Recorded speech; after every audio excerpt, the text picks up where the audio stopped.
我们的节目经常有我跟著名科学家的对话。世界顶尖科学家协会与今日头条帮我联系到了一位诺贝尔奖得主巴里什，他和另外2位科学家雷纳韦斯和基普索恩因为探测到引力波获得了2016年的诺贝尔物理学奖。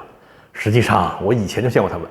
2017年12月18日，中国科学技术大学上海研究院举办了一场引力波大会，邀请这3位诺贝尔奖得主演讲，潘杰伟做主持人。当时我就在现场。后来把这次经历写成了一篇文章，听3位诺贝尔奖得主讲引力波。不过当时我并没有提问，因为我觉得这样的机会最好留给公众，专业的科学家有的是机会交流。果不其然，4年后，在第4届世界顶尖科学家论坛即将召开之际，我要和巴里什教授进行一次深入的对谈。4年来，引力波科学取得了很多新进展，但大多数公众对这个领域仍然感到很神秘。下面我们就来和巴里什教授连线。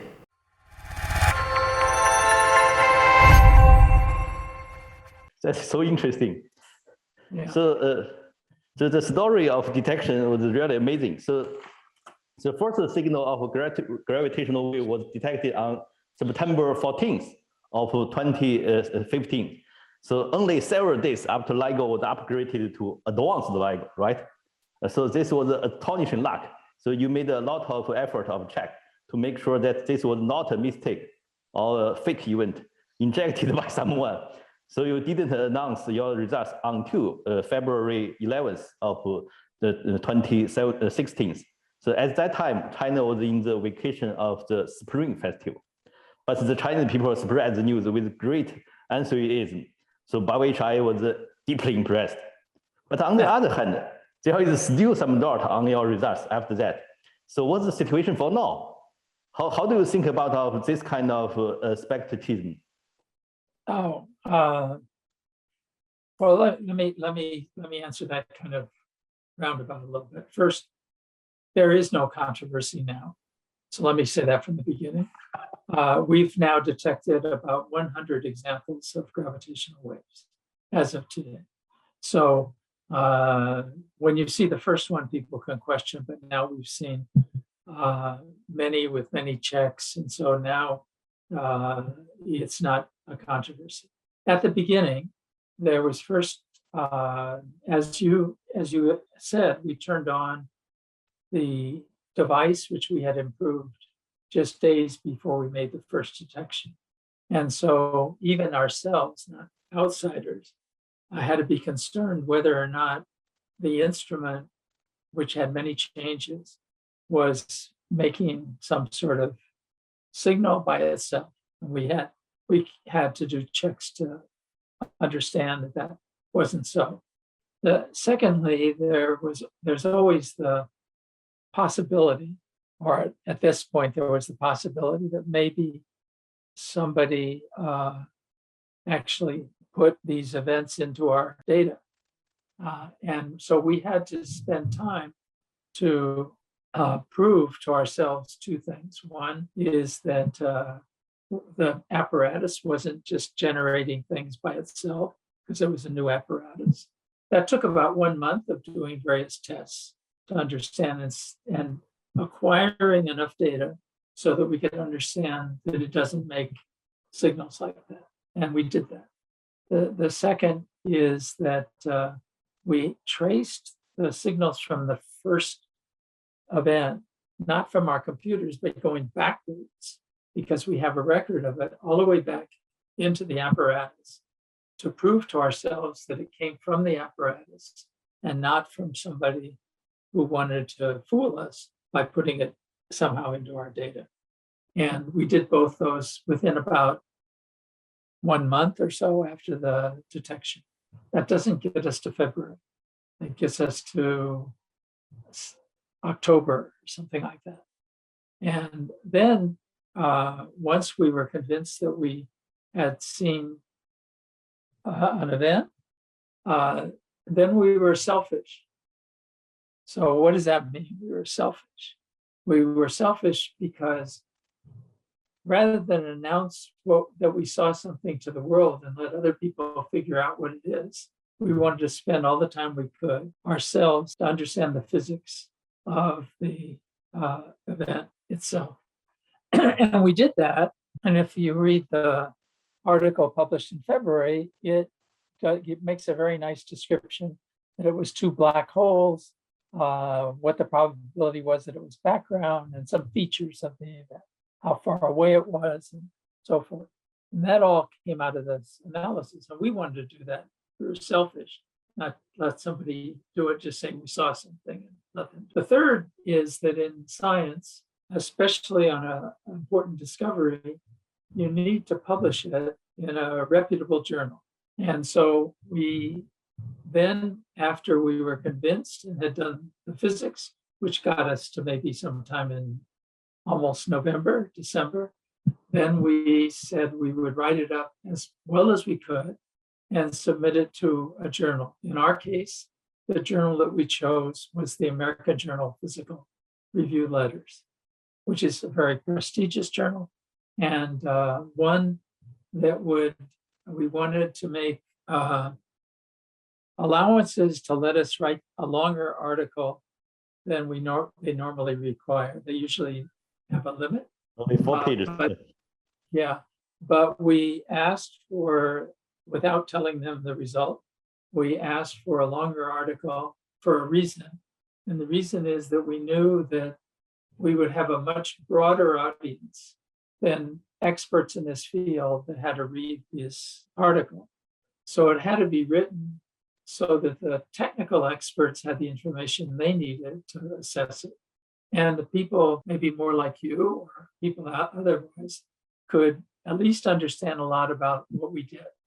And so we wrote a very careful write-up that was meant to be good for you and good for the real technical experts at the same time.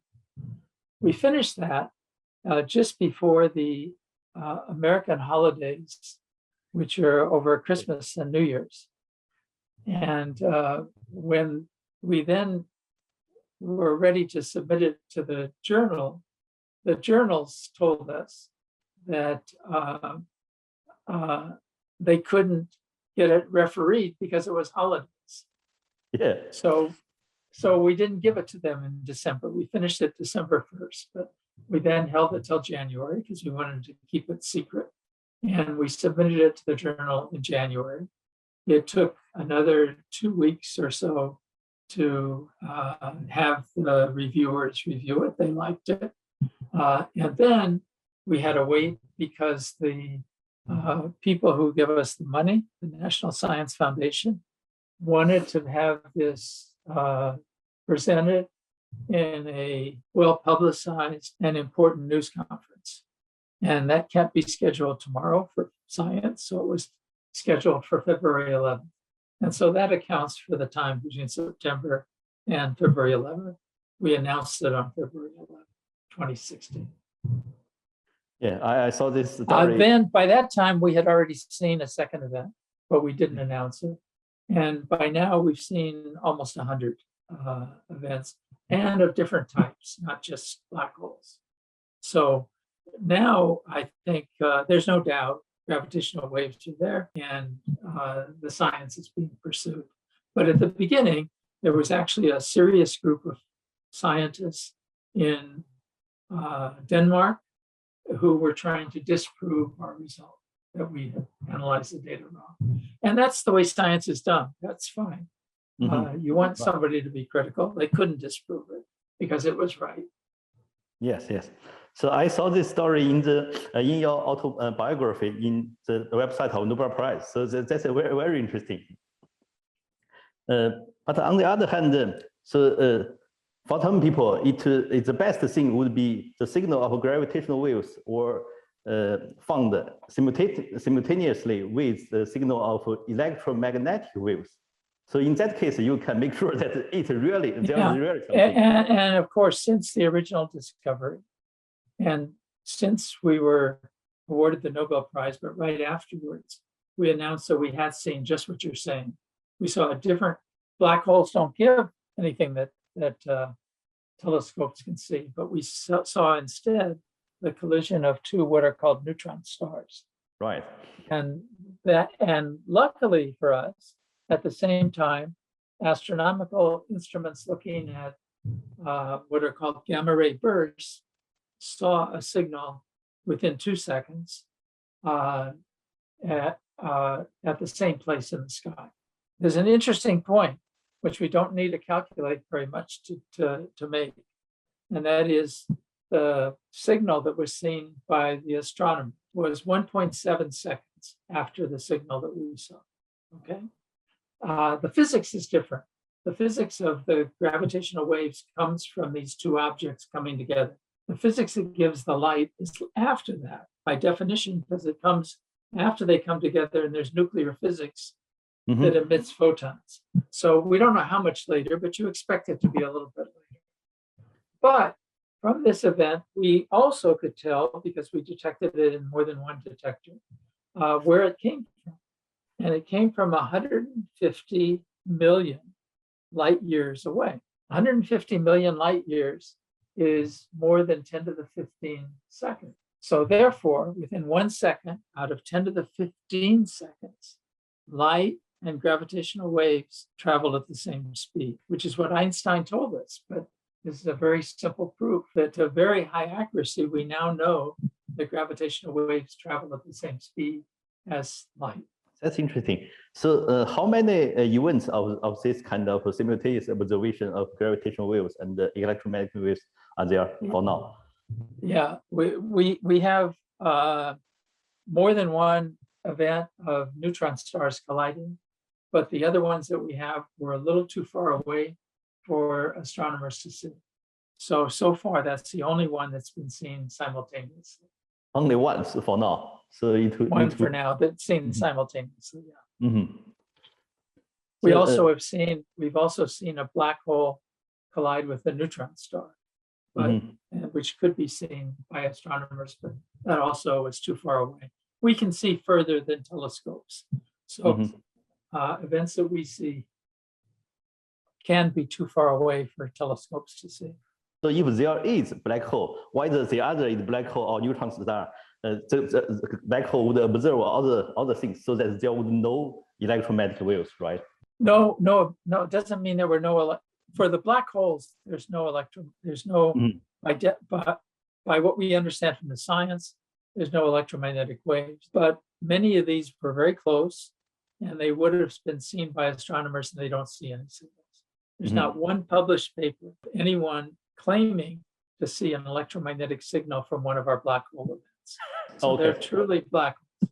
But the neutron star event was seen by all the astronomers in different wavelengths, in the radio, in high energy photons, in between microwaves, every wavelength you can imagine, they were able to see that event. So it was studied in great detail.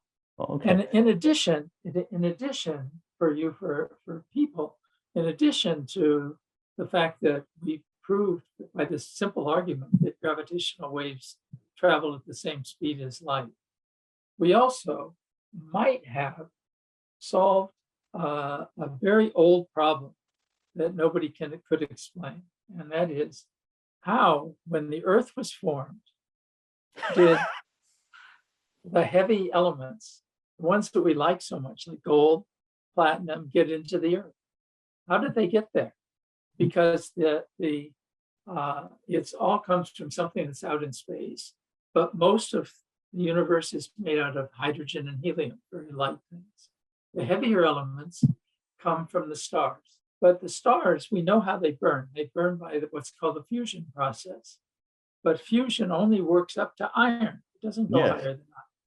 So where do these heavier elements come from? Of course, we have the periodic table, and there's elements that go up to over 100, way to high numbers. But those are produced in the laboratory. They're not produced in the ground. So you can make heavy elements, but the natural ones that are in the ground, how did they get there? In fact, in the laboratory, they're made usually by taking lots of neutrons and scattering them off of a heavy element. And then you get a heavier one. And you get to name it and make a discovery and so forth. But